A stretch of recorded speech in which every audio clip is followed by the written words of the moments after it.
भैंस के कितने थन होते हैं खान साहब? 4 होते हैं। 4 होते हैं ना? जी। 3 तो आप क्या ना, एक तो कट्टी को दे दो। अरे नमस्कार किसान साथियों, आज हम हैं इधर फतेहाबाद के गांव डिंगसरा में और हमारे बीच में पहुंचे हैं डॉक्टर जोगेंद्र सिंह जी और पिछले 53 साल से किसानों की सेवाओं में लगे हुए हैं। इनके 30-35 देशों में कॉटन पे रिसर्च किए हुए हैं और आज हमारे वो बीच में है। तो मैं स्वागत करता हूं डॉक्टर साहब धन्यवाद आपका। धन्यवाद। एग्जाम्पल देता हूँ, अगर एक किसान 773 लगाता है जी वो लेता है 40 मन, जी, दूसरा लगाता है वो लेता है 25 मन, 25 मन। और इसकी जो क्षमता है हम कहते हैं कि ये 50-55 मन दे सकती है। बिल्कुल। और 50 मन से 40 जो है वो 10 मन। एक किसान है जो तकरीबन जितनी इसकी क्षमता है उससे 10 मन ही कम लेता है, एक है 15 मन लेता है। बिल्कुल। ये आपकी संभाल पे काम करता है। इसे कहते हैं कि खाद्य खुराक की पूर्ति ना होना, बुआई का ढंग ना सही होना, खरपतवार की रोकथाम ना करना, हानिकारक कीटों का रोकथाम ना करना। ये बात भाइयों के पास ड्रिल है जी, और ड्रिल के साथ खाद और बीज हम दोनों वो बरत सकते हैं। हाँ आजकल वो बरते हैं, उसमें खाद की बचत होती है जी। खुड और खुड के विचार छट्टे के द्वारा जो खाद आएगी वो तो खरपतवार को मिलेगी, हाँ, पौधों को तो नहीं मिलेगी ना। बहुत अच्छा। तो ऐसे लिए ड्रिल का वो उपयोग करें। और ड्रिल के लिए मैं ये बताता हूं, एक तो बात है कि जो ट्रैक्टर है खान साहब, हाँ जी डॉक्टर साहब, ये हमने ऊंट और बैल को रिप्लेस किया है भाई। बिल्कुल बिल्कुल किया डॉक्टर साहब। और इसकी जो स्पीड होनी चाहिए जी, वो जैसे ऊंट की है, बैल की है, ऐसी यानी कि 700 या 800 चक्कर जो है इंजन के 1 मिनट में आए, धीमी गति से। इससे क्या होता है, ये बड़ी खुशी की बात है कि अब हरियाणा के जो किसान भाई हैं इनके ज्यादातर इनके पास अपने कंप्यूटर हैं जिससे जीवन को पतला करते हैं, लेवल कर देते हैं। पर अगर उसके बाद जो ट्रैक्टर की स्पीड ज्यादा होती है तो चाहे वो जुताई है, चाहे वो उसके साथ उन्हें बुआई करनी है, तो उसको जो पद्धर किया है ना उसको फिर खराब कर देते हैं। बिल्कुल। एक तो ऐसे बात करना है।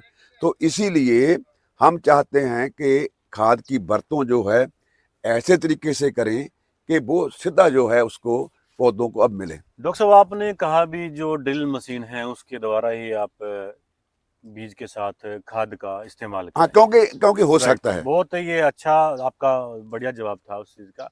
पर थोड़ा सा एक बारीकी से आप ये बताएं, जो बीज और खाद की दूरी डिफरेंस कितना होना चाहिए? हाँ, ये बात बराबर ये बात हाँ है। मैं बहुत सारे किसान भाई अब बहुत, ये इनकी साइंस है, बिल्कुल ध्यान तो इनका है जो हम भी बात कर रहे हैं भाई। बिल्कुल। और ऐसी बात है कि ये देखें अपने ड्रिल के साथ जो बनौला है, हाँ जी, वो बनौलों के साथ खाद नहीं लगनी चाहिए। नंबर 1, हर ड्रिल कैसी होनी चाहिए, ये ड्रिल बढ़िया है या कम है, ये पैसे से नहीं है कि कितने की है, उसकी प्राइस क्या है जी जी, उसकी खुड देखो जी, खुड की गहराई कितनी है, खुड की चौड़ाई कितनी है, जो चौ लगा हुआ है ड्रिल पे जो लगा हुआ है, उसका फाला जो लगा हुआ है, अब हम चौ कहते हैं, हाँ जी, उसका एंगल क्या है, उसकी टेप कैसे है, जो मगर 2 पत्तियां लगी हुई हैं वो कितनी दूरी, उसका मतलब जो खड्ड है वो कितनी गहरी, कितनी वो चौड़ी है, उसका अनुमान कैसे करें कि जब हम बनौला लगाएं तो बनौला अगर बढ़िया है, बढ़िया बत्तर में ठीक गहराई में गिरा है, ठीक ढंगाई पे गिरा है ना, तो खान साहब 7 और 8 दिन बाद वो पुंगरेगा। और पुंगर के उसके जो 2 बीज पत्तर होते हैं वो आते हैं, उसको हम कार्टिलियन कहते हैं। वो पौधे की जैसे माँ की खुराक बच्चे के लिए है, वो कार्टिलियन जो है जब फसल पुंगरती है, जमाव होता है उसका, तो उसको खुराक वो देते हैं जमीन से, राइट, तो वो खुद से बाहर आ जाए। तो डॉक्टर साहब एक सवाल हो रहा है, बहुत से मतलब कृषि यूनिवर्सिटी कह लो, कृषि वैज्ञानिक कह लो, हाँ जी, जब किसान अपना बीज खेत में बोता है तो उसमें अनुमान लगा रहे हैं भाई 8 से 30% उसमें जो डैमेज हो जाते हैं या बीज नहीं उगता, तो उसकी वो प्रॉपर तरीके से उग पाए उसकी देखरेख कैसे करनी चाहिए? थोड़ा पहली तो खान साहब शर्त ये है जी कि बीज की क्वालिटी सही हो जी। जैसे आप अपना बीज कितना टेस्ट करते हो, वो बिल्कुल उसकी उगन शक्ति है, बिल्कुल वो है। पहली तो मैं बात किसान भाई को ये कहूंगा कि वो मंजूरी शुदा जो भी बैग, जो भी पैकेट खरीदना है जी, वो बिल लें, उसमें बैच नंबर डलवाएं। पहली शर्त तो है भी बनौलों की गिनती, पौधों की गिनती कम है या क्या बात है, वो है कि बीज की क्वालिटी सही हो, नंबर 1। ठीक है। नंबर 2, खान साहब बीज जो है उसकी गहराई 1.25 इंच 1.5 इंच 1.5 इंच। जहाँ 2.5 पोटा मेरी उंगल का, हाँ जी। इतनी गहराई पे और 72 पे गिरना चाहिए। 72 पे होना चाहिए। अगर वो खुश्क जगह पे गिर गया, जी। जहाँ इससे कम गहराई पे गिर गया, वो उसका जमावड़ा नहीं होगा, नहीं होता। वो पुंगरेगा नहीं। बिल्कुल। वो कई बार देखा ना आपने, जब पहली सिंचाई करता है किसान, फिर वो पुंगरता है, बिल्कुल जी। तो उसके कोई पौधा बड़ा हो गया, बड़ा कोई हो गया छोटा तो हो गया। छोटा रह गया। बिल्कुल। तो एक जो ट्रैक्टर की स्पीड में बार बार फिर उसमें आता हूँ, जी।